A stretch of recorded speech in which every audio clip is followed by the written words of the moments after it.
ఆలు matar beetroot fry ఎప్పుడైనా try చేశారా? ట్రై చేయకపోతే ఒకసారి నేను చెప్పే విధంగా ట్రై చేయండి. చాలా టేస్టీగా ఉంటుంది. మరియు బీట్రూట్ అంటే ఇష్టం లేని వారు కూడా హ్యాపీగా తింటారు. ముందుగా స్టవ్ ఆన్ చేసి కడాయి పెట్టి ఫ్రై కనుక కొంచెం ఆయిల్ ఎక్కువగా వేసుకోండి.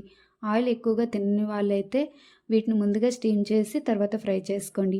ఆయిల్ వేడెక్కిన తర్వాత శనగపప్పు, ఎండుమిర్చి అండ్ ఉల్లిపాయ ముక్కలను కూడా వేసి వేయించుకోవాలి.